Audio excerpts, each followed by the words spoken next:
Well, I was born in Georgia, and then my family moved around an awful lot. So I've lived in Georgia and Alabama and Texas and Maryland, North Carolina, and spent some time in Tennessee. And I think that's it. So sort of bounced around, spent the most part of my teenage years in North Carolina. Okay.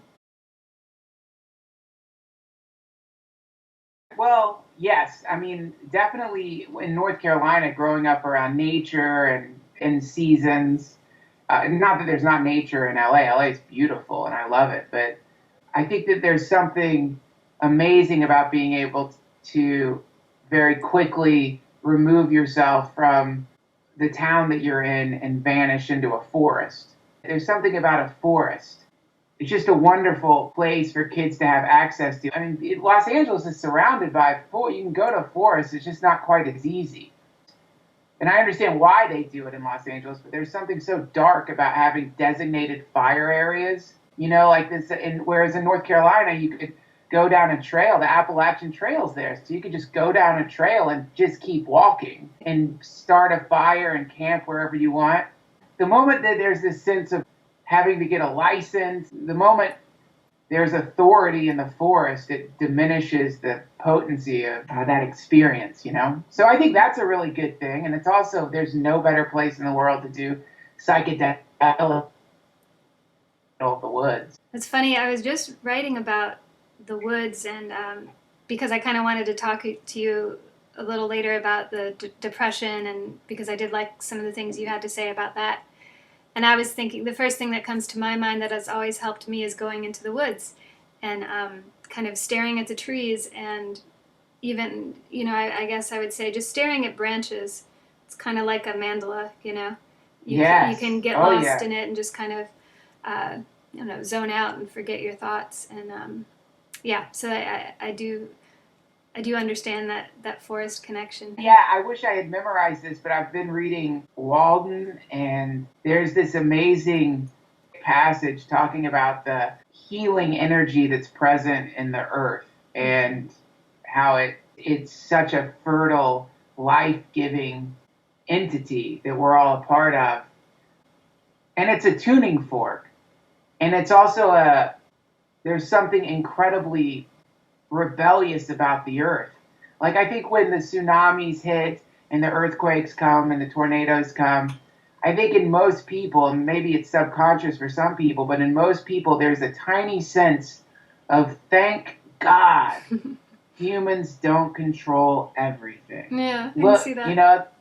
And I think something about depression is this feeling of being oppressed by how mundane daily life can seem. So when you go into nature and suddenly you experience that vast, spacious sense of there being something that has been there so much longer than humans and will be here much longer than humans, it's incredibly refreshing. It is, yeah. And it takes you outside of yourself. To go outside takes you outside of yourself.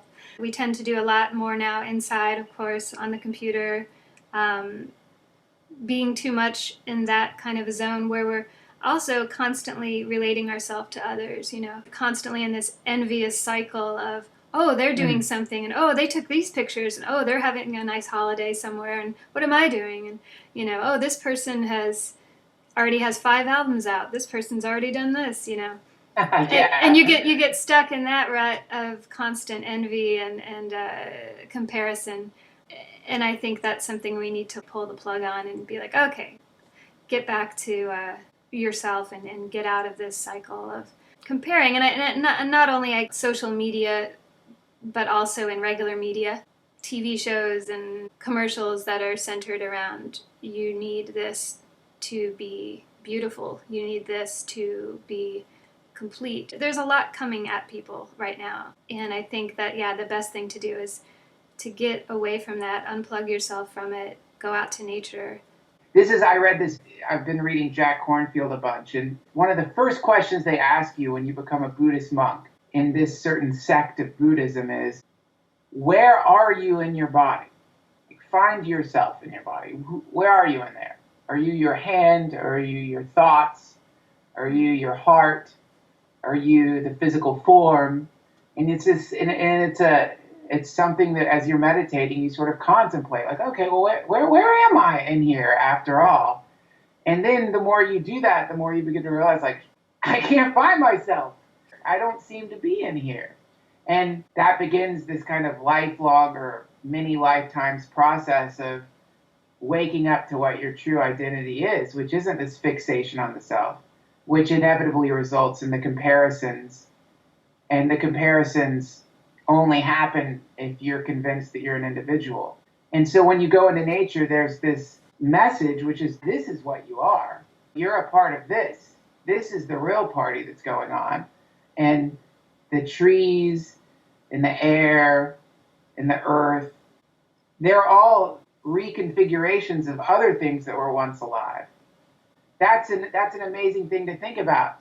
This is another thing I was reading in this Jack Kornfield book. When you see the tree, you're really just seeing the middle part of what happens when you're a seed. You're seeing a seed, the river of a seed flowing out into the bark and limbs and branches of this tree. And if you could speed up time, really what you would see is this amazing rush of matter being all the rain and soil rushing up like some kind of barky geyser of matter, spreading out in this kind of explosion of branches, and then like a fountain sort of collapsing and going back into the earth. And you begin to realize everything's like that, and you're a part of that. That's nice. And yeah, it is. It's quite a relief to start realizing that, because then you don't have to get caught up in this constant sense of defending or obtaining that happens when you believe you're just this one little thing. I always wonder too, when talking about depression, and I think a lot of it has to do with ruminating on these worries and these, oh, I'm not good enough. As compared to this person, I haven't done enough. Or we all have these voices in our heads constantly telling us we're not good enough, we're worthless, we're ugly, blah, blah, blah, And I always wonder, is this an inherent human thing that we are born with, that we constantly berate ourselves? Because it seems like if it is culture, it seems to be worldwide. I don't know if there's certain tribes, for instance, that maybe living away from the idea of materialism, if that plays a big part, and if so, then maybe they don't have that concept of self-hatred so much. But I do wonder a lot where this abject self-loathing comes from. Is it inborn? Is it our parents? Is it media? Is it religion? And what steps can we take to get rid of that negative self-talk and be able to live freely? Yes.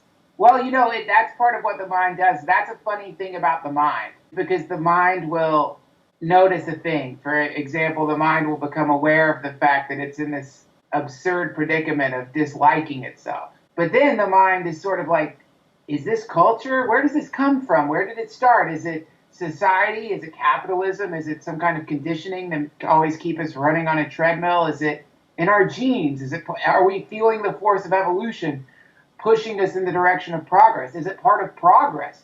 That's a funny thing. Some people are so fucking crazy that they believe self-loathing is one of the prerequisites for success, and that if you don't hate yourself, you won't do anything. Right. I've talked to so many people about this in so many different professions, and every single one of them, when you mention this insane idea of loving yourself, right away they'll say, I won't be able to do my job anymore. And then you begin to think like, oh, well, is this hell? Like, or is it a demonic force? Because it sounds pretty satanic. I mean, If you had a demon sitting on your shoulder, the first thing he would whisper into your ear is, if you begin to love yourself, you'll fail. Hate yourself. Hate. Well, now the question is, why is the mind trying to figure out where it comes from instead of just trying to focus on the thing itself? And that's what I love about Buddhism. The idea is, as Pema Chodron says, forget the storyline. drop the storyline altogether. Like, instead of trying to figure out why do we as a species hate ourselves, or even why do I as a person hate myself, go into the feeling itself. Begin to, like, drop the storyline and just experience that sense of disliking yourself. And you sit with the pain. And I think that depression is not so much a result of hating ourselves, but I think that that cognizance of hating ourselves, or the mind's articulation of this feeling, which comes out as I dislike myself, is actually, it's a byproduct of trying to get away from the experience itself. Because the moment you begin to analyze and get into the psychology of the thing, you're not dealing with the thing anymore. And so the idea is you begin this practice of, as much as you can, not avoiding the suffering anymore, and just recognizing, fuck, man, I am goddamn lonely, angry, scared, dissatisfied. Whatever these feelings are, you begin to sit with that and just feel it. Just feel it. Stop avoiding it. Stop trying to change it. Because here's where it gets really, here's where the hell telescope begins to go deeper and deeper in, when you begin to start hating yourself for hating yourself. Now you're in big trouble. Because now not only do you hate yourself, but now you're actually trying to change the hate of yourself. Right. You know what I mean? Now you're constantly just trying to reconfigure, shift and shift and shift. The revolutionary idea is you don't need to change.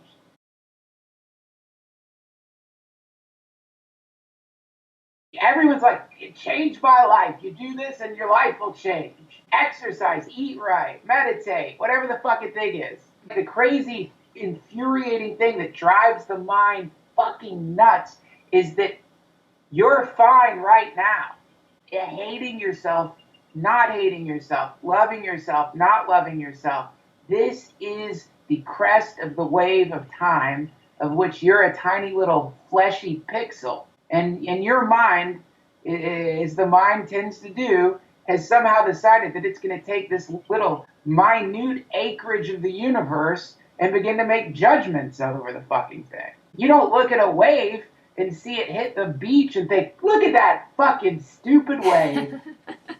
But somehow when it's you, you're like, God damn it. You know, everybody's got Comedy Central specials, or what are you doing wrong? You're doing something wrong. It's like, no, you're just this one beautiful spray of existence. We don't know why we're here or what it is, but it's just this, you know, and when I say beautiful, I mean the pain too.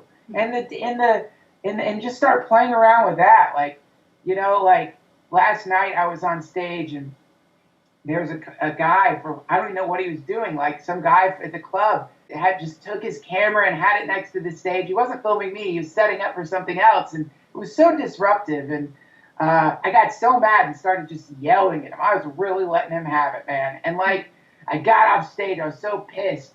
I was just like, all right, well, I'm not going to perform if there's fucking distractions. So mad.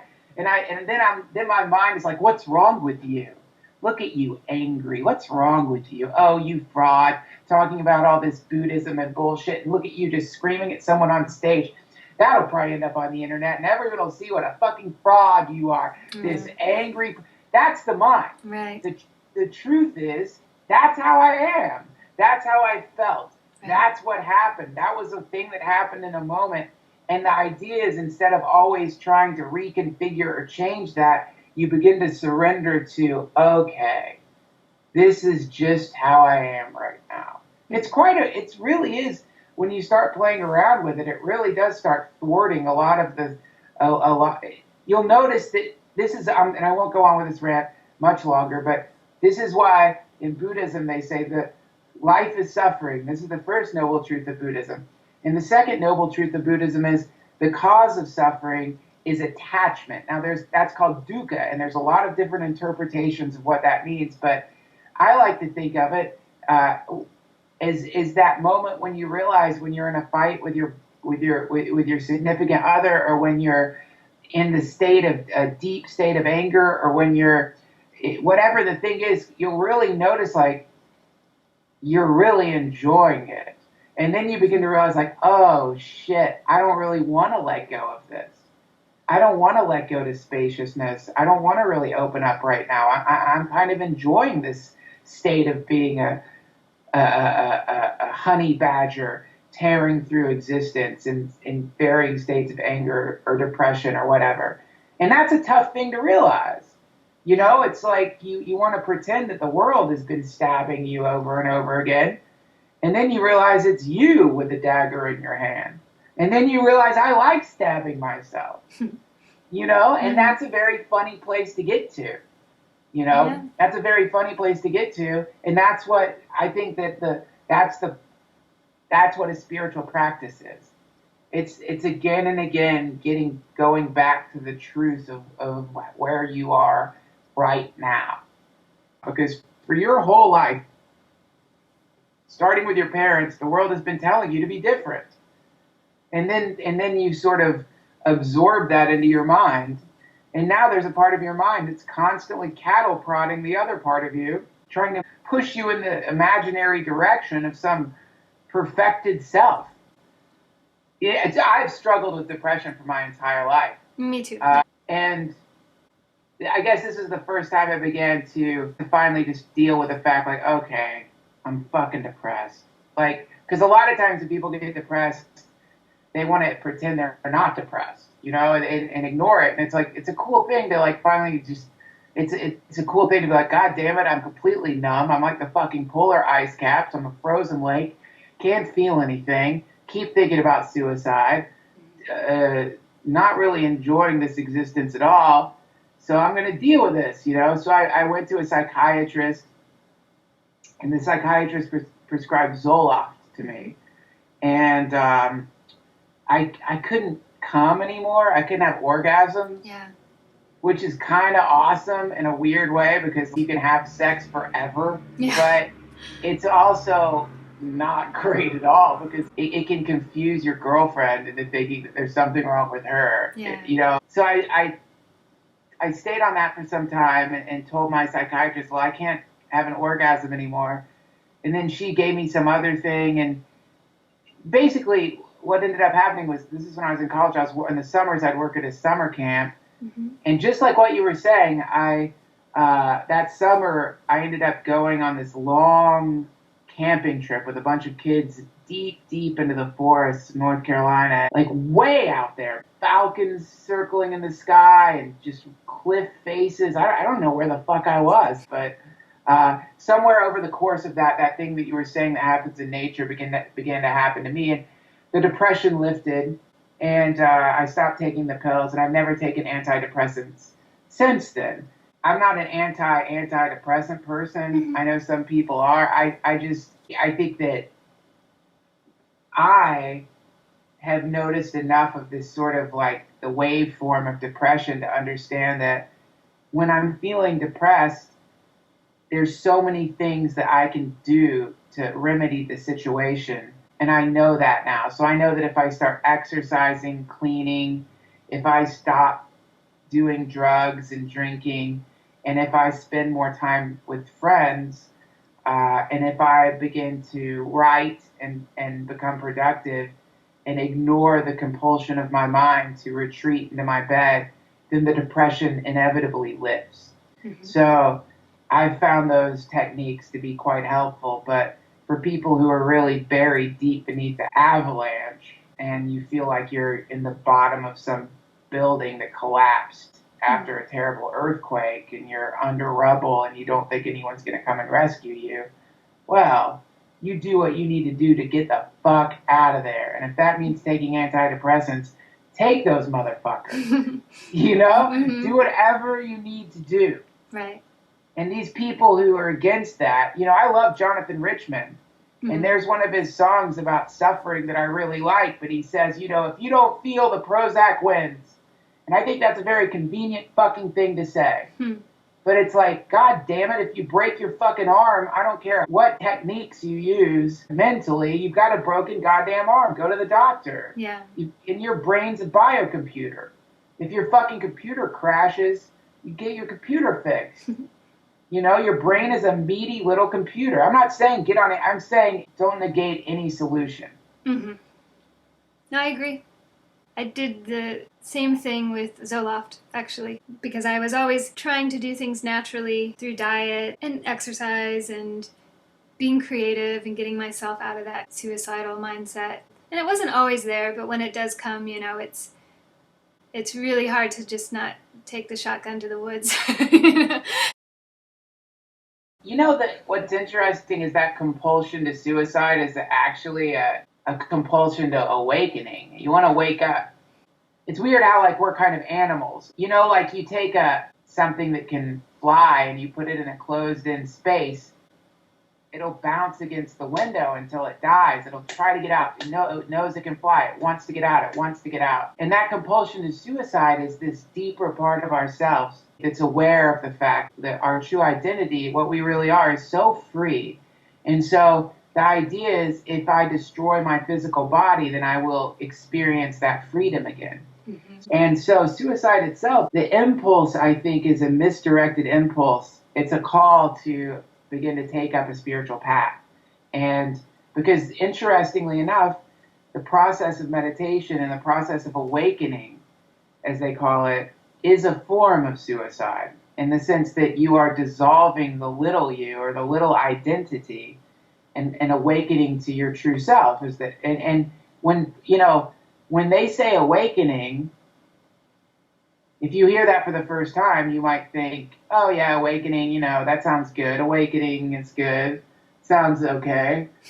It doesn't seem that radical.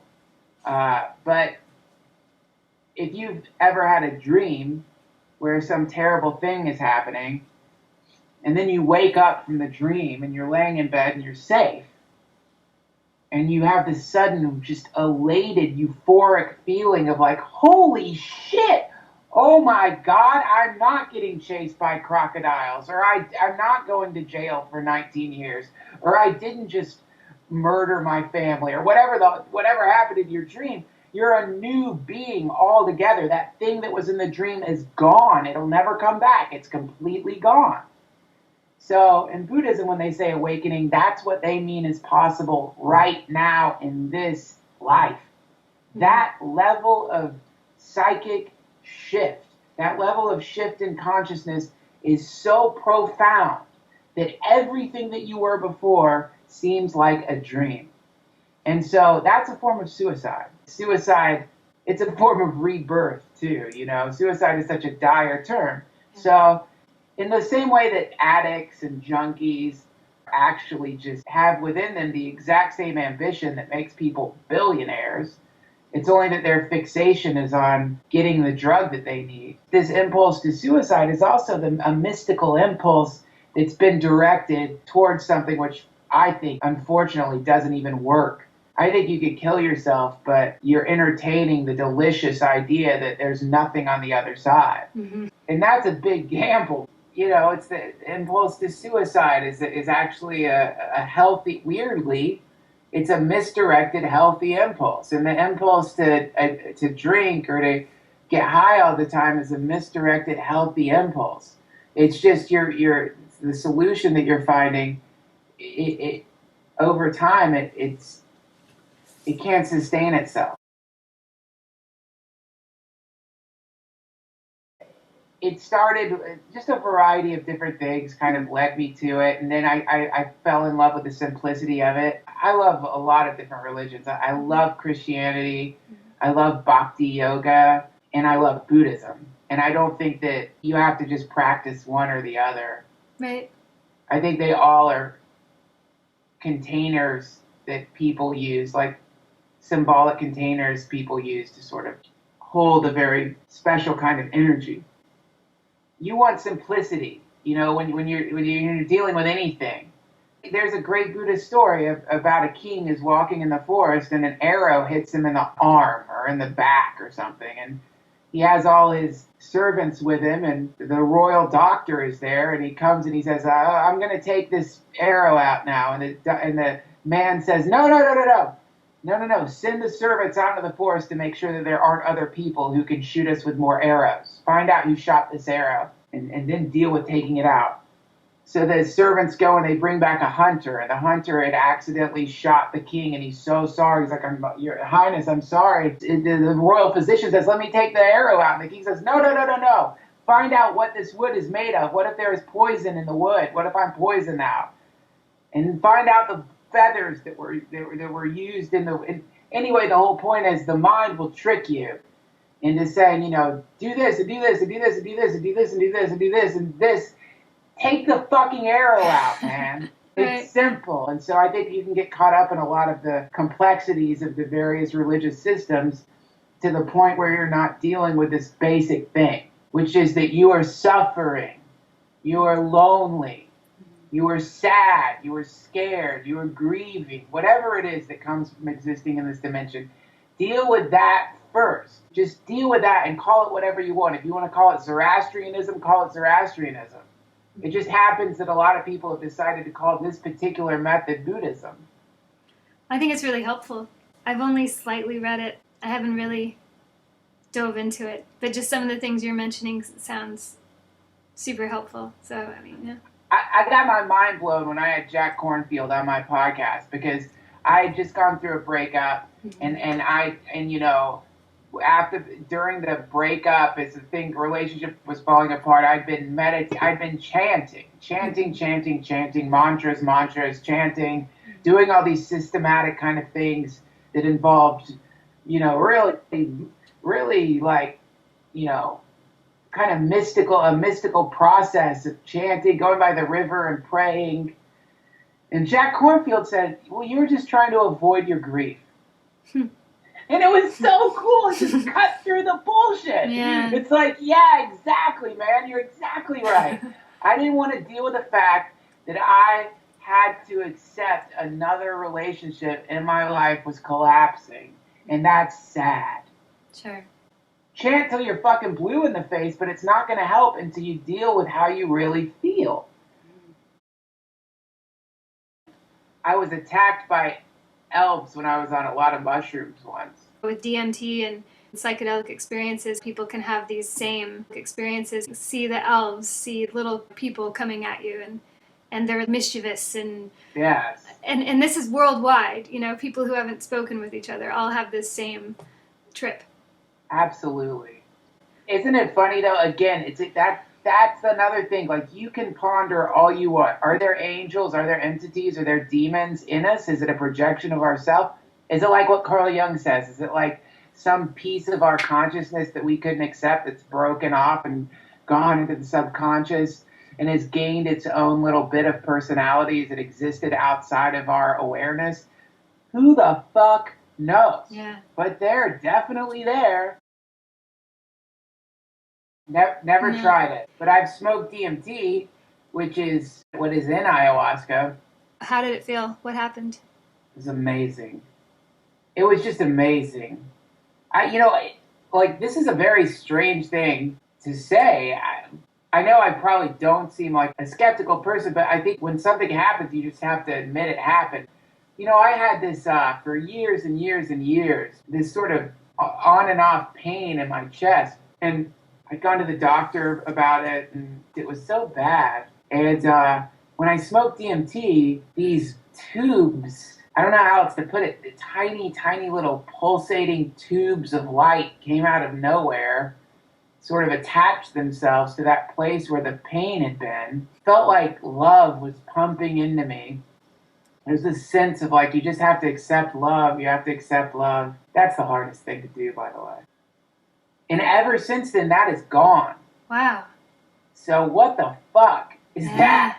I think about it all the time. Like, it's just like, clearly then, from a Western perspective, I was having a psychosomatic anxiety-related pain, but a pain nonetheless. Mm-hmm.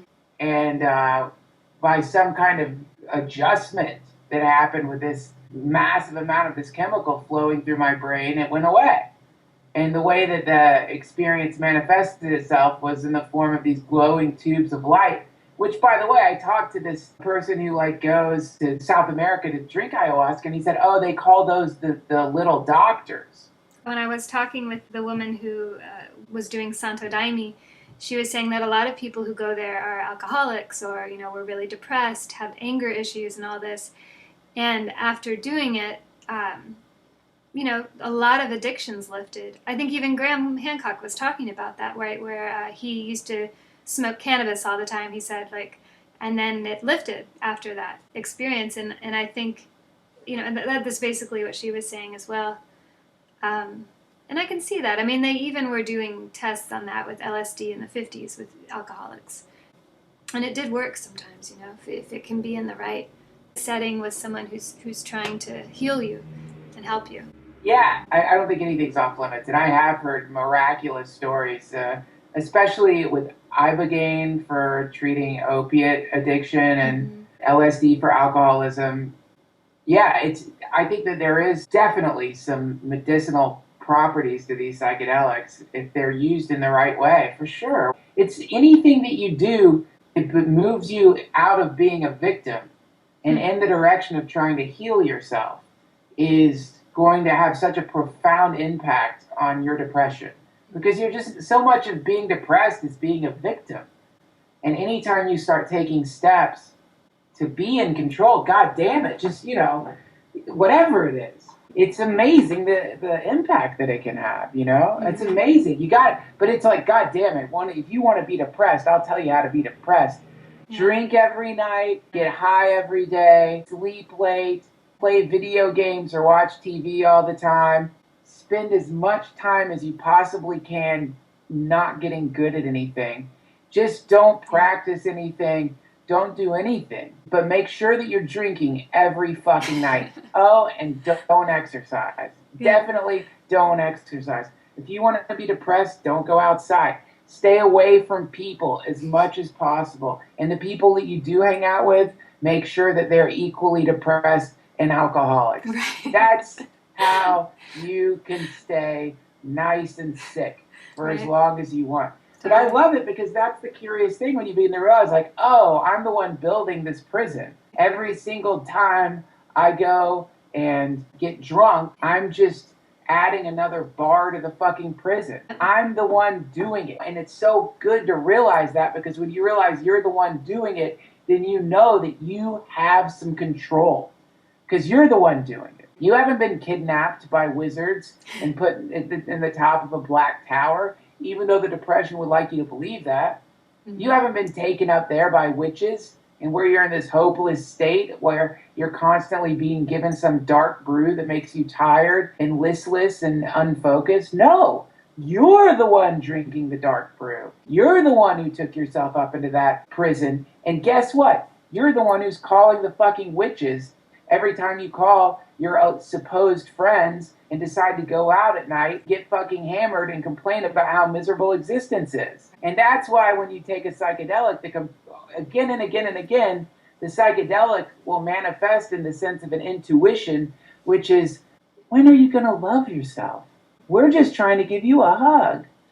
You keep pushing us away all the time, and then you pretend the world's a lonely place. But it's a process. It's a practice. That's why they call it a practice. Like my story. My chest pains went away, sure. But guess what? I turned into an asshole again in a month or two. And I go to spiritual retreats and I awaken a little bit and I feel love and peace and I come back and want to hug everybody and forgive everybody. But pretty soon I'm an asshole again. And that's why they call it a practice. It's not a one-shot thing. There's not one cure. It's a constant process. As Ram Dass says, going from your head, the mental process. That's why I use the idea of being at the top of a tower. And that's why in a lot of mythologies, towers are used. Or in a lot of stories and folk stories, the person is imprisoned in the top of the tower. The tower is your mind. And the process of freedom is moving back into your heart where you feel. And that's the practice. I think of the imagery of the tarot card for the tower, Oh, yeah, that's bolts. The one you never want to fucking get. Yeah, but it's funny because that's the one I always get. It's always like, okay, yeah, here's your sign. Lightning bolts to the head, break open who you thought you were, and, let that facade break and just let it die. That's a message for me constantly.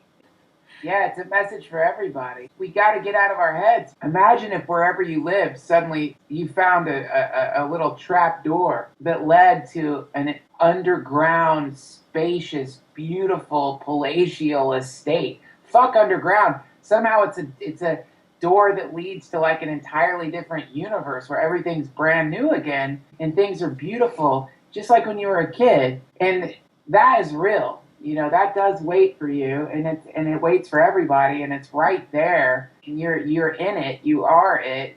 But it's just this process of beginning to realize that you're the one keeping the windows shut.